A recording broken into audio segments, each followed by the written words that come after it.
নমস্কার, আশা করি আপনারা সবাই খুব ভালো আছেন। গ্রামের পরিবেশটা দেখুন কি সুন্দর লাগছে, চারিদিকে সবুজ গাছপালায় ঘেরা। আমি আজকে আপনাদের সঙ্গে একটি গ্রামের রান্না শেয়ার করব। আপনারা ভিডিওটি শেষ পর্যন্ত দেখতে থাকুন। রান্নার সব জোগাড় করে নিয়ে চলে এসেছি রান্নাঘরে। দেখুন নিয়েছি আজকে চাল কুমড়ো শাক। চাল কুমড়ো শাক ও ডাঁটাগুলোকে আমি ছোট ছোট করে কেটে ভালো করে ধুয়ে পরিষ্কার করে নিয়েছি। রান্নার জন্য নিয়েছি কিছুটা ঝিঙে।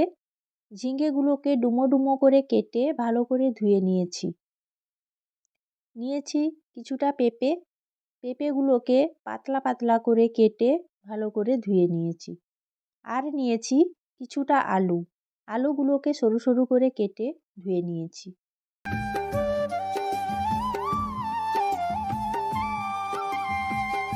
নিয়েছি কয়েকটা বেগুন। বেগুনগুলোকেও লম্বা লম্বা করে সরু সরু করে কেটে ধুয়ে নিয়েছি। নিয়েছি চিংড়ি মাছ। চিংড়ি মাছগুলোকে ভালো করে ধুয়ে লবণ হলুদ মাখিয়ে নিয়েছি। কড়াইতে দিয়ে দিয়েছি সর্ষের তেল। এবার দিয়ে দিচ্ছি লবণ হলুদ মাখানো চিংড়ি মাছ।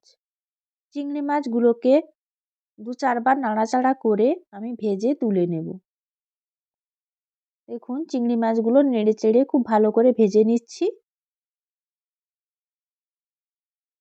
চিংড়ি মাছগুলো ভাজা হয়ে গেছে, এবার তুলে নিচ্ছি। চিংড়ি মাছগুলো তুলে নিয়েছি।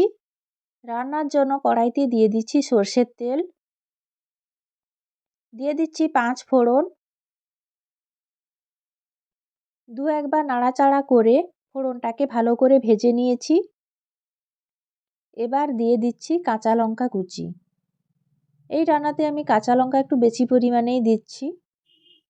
লঙ্কাগুলোকে নেড়ে চেড়ে হালকা ভেজে নিচ্ছি। লঙ্কা কিছুটা ভাজা হয়েছে, এবার দিয়ে দিচ্ছি পেঁয়াজ কুচি।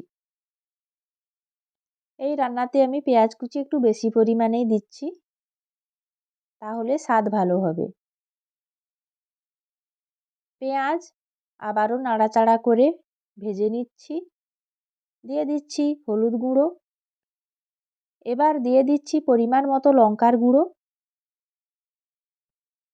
গুঁড়ো মশলা দেওয়ার পর আবারও মশলাটাকে খুব ভালো করে আমি কষিয়ে নিচ্ছি। পেঁয়াজ ও গুঁড়ো মশলাগুলো একসঙ্গে খুব ভালো করে আমি কষিয়ে নিচ্ছি। দেখুন মশলা আমার কষানো হয়ে গেছে, এবার দিয়ে দিলাম কেটে রাখা আলু। দিয়ে দিচ্ছি কেটে রাখা পেঁপে। পেঁপে আর আলু মশলার সঙ্গে আবারও কষিয়ে নিচ্ছি ভালো করে। ঢাকা দিয়ে দিলাম কিছু সময়ের জন্য। ঢাকনা খুলে আবারও পেঁপে আর আলু ভালো করে নাড়াচাড়া করে নিচ্ছি। এবার দিয়ে দিচ্ছি কেটে ধুয়ে রাখা বেগুন। সব সবজিগুলোকে কষিয়ে নিচ্ছি খুব ভালো করে।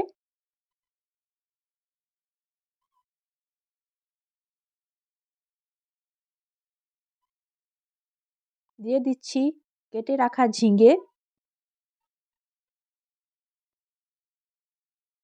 ঝিঙে দেওয়ার পর আবারও সব সবজিগুলোকে 2-1 বার নাড়াচাড়া করে ভালো করে কষিয়ে নিচ্ছি। দিয়ে দিচ্ছি পরিমাণ মতো লবণ।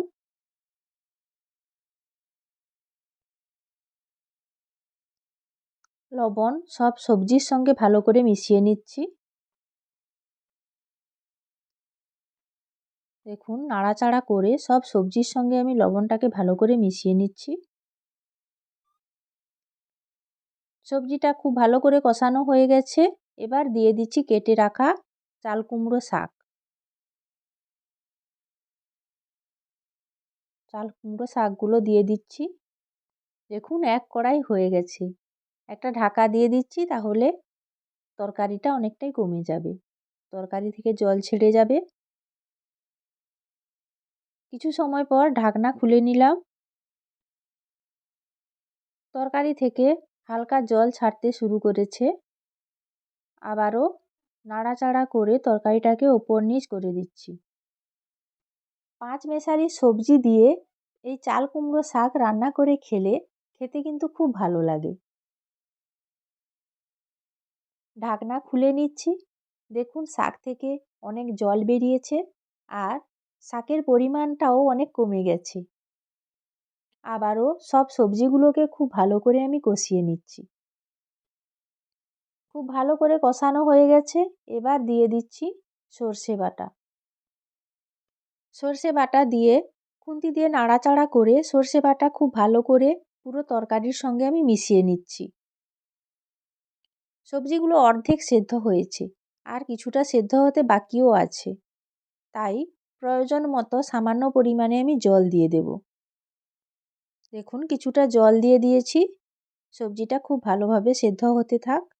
আর ওপর থেকে দিয়ে দিচ্ছি ভেজে রাখা চিংড়ি মাছ। চিংড়ি মাছগুলোকেও নাড়াচাড়া করে তরকারির সঙ্গে খুব ভালোভাবে মিশিয়ে নিচ্ছি। এবার দিয়ে দিচ্ছি স্বাদের জন্য পরিমাণ মতো চিনি। চিনি দিলে তরকারিটা হালকা মিষ্টি মিষ্টি লাগে, খেতে খুব ভালো লাগে, তাই কিছুটা চিনি দিলাম। চিনি দেওয়ার পর দু একবার নাড়াচাড়া করে আবারও ঢাকা লাগিয়ে দিচ্ছি, তাহলে তরকারিগুলো খুব ভালোভাবে সেদ্ধ হয়ে যাবে। দেখুন ঢাকনা খুলে নিয়েছি। সব সবজিগুলো খুব ভালোভাবে সেদ্ধ হয়ে গেছে, রান্নাটাও প্রায় হয়ে এসেছে আর ঝোলটাও কমে গেছে, গা মাখা হয়ে গেছে রান্নাটা। এবার ঢেলে নেব। দেখুন চাল কুমড়ো ডাঁটার তরকারিটা দেখতে কিন্তু খুব ভালো লাগছে, খেতেও আশা করি খুব ভালো হবে। তরকারিটা আমি ঢেলে নিয়েছি। আমার রেসিপিগুলো যদি আপনাদের ভালো লেগে থাকে তাহলে সাবস্ক্রাইব করে পাশে থাকবেন এবং লাইক, শেয়ার এবং কমেন্ট করবেন।